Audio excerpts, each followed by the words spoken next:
Assalamualaikum warahmatullahi wabarakatuh. Salam Indonesia. Hai anak-anak Indonesia, selamat pagi dan salam sejahtera bagi kita semua. Kali ini kita terus belajar dalam mata pelajaran Bahasa Indonesia bersama Bapak Rusdian Effendi di kelas 7 SMP dan MTS. Nah, pembelajaran kita kali ini tentang membahas struktur dan ciri kebahasaan dari teks prosedur. Di kompetensi dasar 3.6, kita diharapkan siswa mampu untuk menelaah struktur kebahasaan dan ciri-ciri kebahasaan dari teks prosedur itu. Kemudian di 4.6 kita berusaha untuk menyajikan data dari sebuah kegiatan untuk menjadikannya menjadi sebuah teks prosedur. Tujuan pembelajaran kita kali ini adalah yang pertama untuk anak-anak dapat memahami dan menelaah tentang struktur dari teks prosedur itu. Dan yang kedua, nanti dapat untuk menelaah ciri-ciri dari teks kebahasaan teks prosedur itu. Sementara yang ketiga, untuk menyajikan data kegiatan menjadi sebuah teks prosedur. Perlu kita ketahui bahwa dalam sebuah teks prosedur memerlukan sebuah langkah-langkah atau kegiatan-kegiatan yang memang harus urutannya runtun. Oleh karena itu, dalam struktur teks prosedur ini yang perlu kita ketahui adalah urutan pertamanya harus mengetahui dulu tujuan dari prosedur yang akan kita lakukan. Kemudian setelah kita ketahui tujuannya, maka yang kedua kita harus tahu apa sih alat-alat dan bahan dari teks yang akan kita uji coba tadi. Kemudian yang ketiga, kita akan melakukan kegiatan berdasarkan langkah-langkah atau urutan-urutan prosedur yang akan kita lakukan. Kemudian yang keempat, kita mencoba untuk membuat simpulan atau penutup dari kegiatan tersebut. Jadi kita bisa menyimpulkan bahwa susunan teks prosedur itu ada 4. Pertama, tujuan. Kedua, alat dan bahan. Ketiga, langkah-langkah. Dan yang keempat adalah penutup.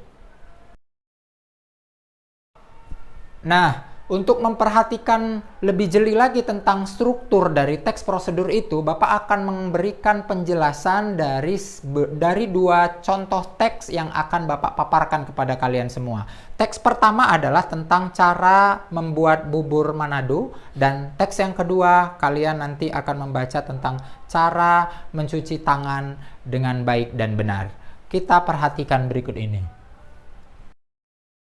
Baik, kita akan mencermati struktur teks prosedur dari teks yang pertama yang berjudul cara membuat bubur Manado. Sekarang kalian perhatikan Ananda bahwa kita di struktur pertama tadi harus memiliki tujuan. Nah, tujuan ini adalah sesuatu yang akan kita sampaikan kepada orang lain tentang apa sih kegunaan dan apa sih maksud kita untuk melakukan kegiatan prosedur ini. Nah, kebetulan cara kita membuat bubur Manado ini, maka tujuannya dalam kegiatan ini adalah untuk penambahan dan menu sarapan super sehat dan kaya serat. Jadi kita di sini memberitahu bahwa jenis makanan ini mengandung makanan yang sehat dan kaya serat. Kemudian penambahan singkong dan ubi ungu, selain untuk memperkaya warna, juga dia memiliki gizi dan struktur dari tekstur bubur merah putih yang lebih bermanfaat. Nah, sekarang kita di bagian bahan dan alat-alat. Bagian bahan ada di situ nasi merah 400 gram, kemudian singkong sebanyak 200 gram yang sudah dicuci dan dipotong dadu, kemudian 200 gram juga ubi ungu dicuci, dikupas, dipotong dadu juga, dan ada 2 batang serai digeprek dan 1 ikat kangkung dicuci, dipetik daunnya lalu dirajang secara kasar. Kemudian ada 1 ikat bayam yang dicuci dan dipetik daunnya, dan 1 buah jagung manis dipipil. Kemudian 1500 ml air. Nah, sekarang kita masuk ke bagian langkah-langkah kegiatan. Urutan dari langkah kegiatan ini harus berurut secara sistematis. Yang pertama, dididihkan air, kemudian masukkan urutan nasi merah, singkong, ubi, jagung pipil, dan serai, aduk sampai bubur itu mengental. Lalu tambahkan kangkung dan bayam, aduk beberapa saat, jangan sampai terlalu layu. baru kemudian angkat dan hidangkan panas-panas ditemani ikan asin dan kerupuk. Itulah langkah-langkah prosedur dari pembuatan bubur merah tadi. Di bagian penutup, kita di sini diterapkan adalah bagian yang menekankan pada keuntungan dan ucapan selamat. Nah, di sini ada tertera mudah, murah, dan sekaligus sehat. Sarapan sehat dengan menu makanan tradisional yang telah dikreasi. Selamat mencoba. Nah, di bagian penutup ini jelas bahwa ini sekedar hanya memberikan penekanan bahwa melakukan kegiatan ini dapat menguntungkan dan mengucapkan selamat buat kita. Nah, Ananda, sekarang kita masuk di struktur teks yang kedua, yakni tentang cara mencuci tangan dengan baik dan benar. Di sini ada juga tujuan. Nah, tadi saya sudah bilang bahwa tujuan adalah pengantar umum sebagai penanda apa yang akan dibuat dan dilakukan untuk memotivasi kita. Jadi ini kegiatannya memiliki kegunaan atau fungsi dari teks tersebut. Di sini diterapkan bahwa mencuci tangan itu harus salah satu untuk memperhatikan dan menjaga kesehatan, baik kebersihan lingkungan maupun kebersihan diri sendiri. Nah, menjaga kesehatan diri itu nggak sulit. Kita bisa melakukan kegiatan yang paling sederhana, yakni mencuci tangan. Nah, perlu diketahui bahwa penyebaran virus penyakit pertama kali itu berasal dari tangan, karena tanpa sadar telah memegang sesuatu yang kotor. Apakah kamu sudah bisa melakukan kegiatan mencuci tangan? Nah, berikut akan dipaparkan cara-cara mencuci tangan ini. Di bagian langkah kegiatan, kita pertama sekali adalah mengurutkan kegiatan ini secara sistematis, mulai dari basahi tangan hingga pergelangan dengan air yang mengalir, lalu tuangkan sabun ke telapak tangan 2-3 tetes. Kemudian gosok telapak tangan secara perlahan dengan gerakan memutar 4 ruas jari tangan yang lain hingga sabun berbusa dan lakukan secara bergantian. Lalu gosoklah punggung tangan dan sela-sela jari tangan kiri dengan tangan kanan, begitu juga sebaliknya secara perlahan. Kemudian gosoklah tangan kanan dan sela-sela jari dengan menyelipkan jari di masing-masing ruas jari. Pasangkan kedua tangan dengan posisi tangan kanan di atas hingga jari-jari tangan dan keadaan saling mengunci. Lalu gosoklah secara perlahan dan ulangi gerakan tersebut dengan posisi tangan kiri di atas. Lalu gosoklah air ibu jari tangan sebelah kiri dengan gerakan memutar dalam genggaman tangan kanan dan lakukan gerakan serupa pada ibu jari tangan sebelah kanan. Kemudian gosoklah telapak kanan tangan kiri dengan gerakan memutar ujung jari tangan kanan, begitu juga sebaliknya dengan telapak tangan kanan. Bilas kedua tangan dengan air yang mengalir hingga busa hilang. Keringkan tangan dengan handuk atau tisu sekali pakai sampai benar-benar kering. Dan gunakan handuk atau tisu tersebut untuk menutup keran hingga air berhenti mengalir. Nah, ini urutannya memang sudah sangat sistematis pada bagian langkah kegiatan. Di bagian penutup adalah kata-kata yang memberikan kesan atau memberikan saran atau kira-kira memberikan pilihan untuk kita melakukannya. Nah, di sini di bagian penutup, dengan sedikit peduli mencuci tangan secara benar, kita akan terhindar dari penyakit. Selamat menyongsong hidup sehat. Ini bagian penutup yang ada pada teks 2. Baik Ananda, kita sudah menelaah tentang struktur dari teks prosedur yang sudah kita bahas dari 2 teks tadi. Nah, sekarang tugas kalian adalah coba kalian amati dari 2 teks tadi tentang bubur Manado dan satu lagi tadi tentang mencuci tangan dengan baik dan benar. Coba kalian amati apa perbedaan yang sangat mencolok dari kedua teks tersebut. Kemudian apa pula persamaan dari kedua teks tersebut. Sekarang kita masuk ke bagian yang berikutnya tentang ciri kebahasaan dari teks prosedur. Ciri teks kebahasaan dari teks prosedur yang pertama sekali biasanya teks prosedur itu menggunakan kalimat-kalimat perintah. Nah, apa sebenarnya ciri-ciri kalimat perintah itu? Kalimat perintah biasanya selalu saja menggunakan intonasi yang tinggi. Kemudian dia menggunakan tanda seru. Dan selanjutnya dia menggunakan kata-kata yang biasanya kata tersebut berbentuk kalimat inversi. Artinya kalimat inversi ini adalah kalimat yang predikatnya dikedepankan sehingga membentuklah sebuah perintah. Misalnya saya makan, makan saya, makanlah gitu. Jadi makanlah itu duluan dan biasanya dia menggunakan partikel lah dan kan. misalnya. Contoh, potonglah, ambillah, lakukanlah. Seperti itulah contoh dalam teks yang berbentuk kalimat-kalimat perintah tadi. Ciri yang kedua dari teks prosedur ini, biasanya dia menggunakan kalimat pasif yang bentuknya proses.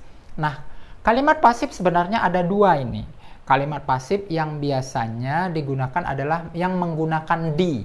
Tetapi ada juga kalimat pasif cara kedua yang tidak menggunakan di. Kita perhatikan dulu contoh berikut ini.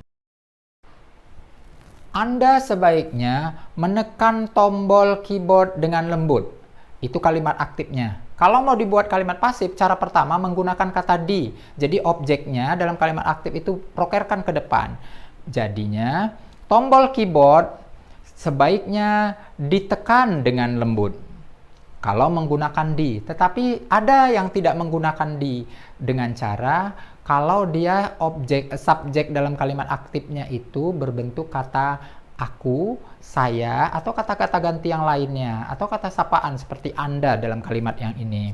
Jadi contohnya dengan memajukan objek ke depan dalam kalimat aktifnya kita majukan.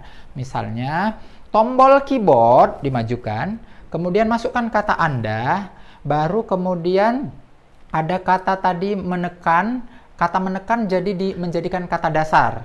Dia nggak boleh menggunakan awalan me lagi.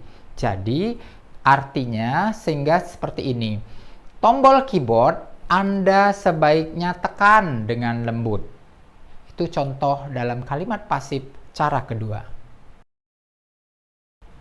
Yang ketiga, kalimat ini menggunakan batasan atau rincian. Artinya adalah setiap tindakan atau langkah prosedur yang dilakukan harus jelas dan secara terperinci. Jadi memiliki batasan yang jelas ukurannya. Tidak rancu dan tidak memudarkan pengertian. Contoh kalau dia yang tidak menggunakan batasan, jika melangkah tangan dilambaikan. Kita tidak tahu bahwa sampai mana batasan kaki yang melangkah, sampai mana tangan yang melangkah. Maka batasan dalam kalimat tadi itu bisa dibuat jika kaki kiri melangkah, maka tangan kanan dilambaikan. Sebaliknya, jika kaki kanan melangkah, maka tangan kiri dilambaikan. Itu berarti batasannya jelas. Artinya ukuran perbuatan itu bisa diukur dengan jelas. Kemudian selanjutnya di bagian keempat dia menggunakan kata keterangan cara. Kata keterangan cara ini adalah kata yang dia menggunakan kata-kata kunci dengan, secara, bersama, beserta, dan lain sebagainya ditambah dengan kata kerja atau kata sifat selanjutnya. Contoh pada kalimat berikut ini. Potonglah buncis dengan melintang. Nah, kata dengan melintang, melintang kan kata kerja. Nah, itulah contoh bahwa kalimat itu adalah kata keterangan cara. Selanjutnya, yang kelima, keterangan alat.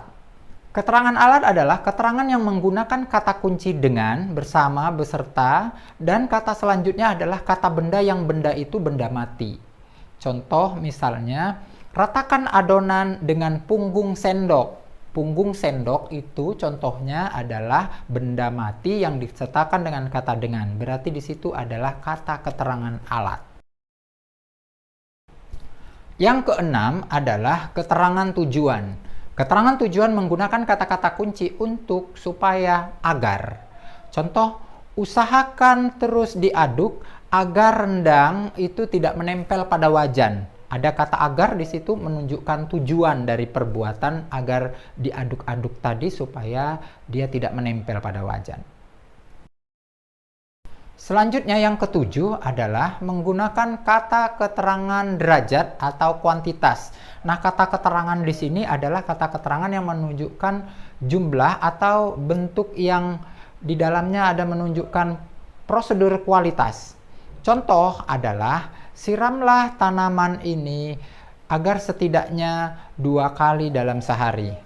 Jadi di situ ada bentuk derajat atau kuantitas penyiraman dari air terhadap bunga tersebut. Selanjutnya yang kedelapan adalah kata keterangan syarat. Kata keterangan syarat ini menggunakan konjungtor jika. Contoh pada kalimat ini, jika gula terlalu banyak, maka akan menjadi kosong. Ini contoh dari kalimat keterangan syarat. Yang kesembilan adalah keterangan akibat. Keterangan akibat ini menggunakan konjungtor-konjungtor penghubung hingga, dikarenakan, sehingga, dan lain sebagainya. Contoh dalam kalimat ini misalnya, goreng adonan hingga merata. Nah, di sini ada kata hingga. Ini contoh dari kalimat dari contoh kata keterangan akibat. Yang ke-10 adalah menggunakan kalimat saran atau kalimat larangan.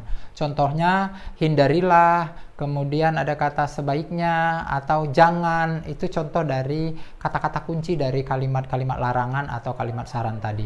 Contoh dalam kalimat ini, hindarilah pemotongan daging yang terlalu tebal karena nanti dapat berakibat terhadap daging tersebut keras dan bumbunya tidak masuk.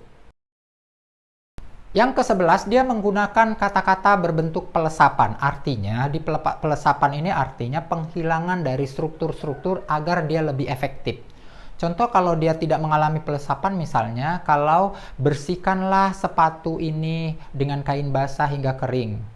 Setelah kering, maka lakukanlah semirnya. Jadi kata setelah kering tadi kan kalimat yang mubazir, karena pertama tadi bersihkanlah, dan setelah kering, nah seperti itu. Setelah bersih misalnya.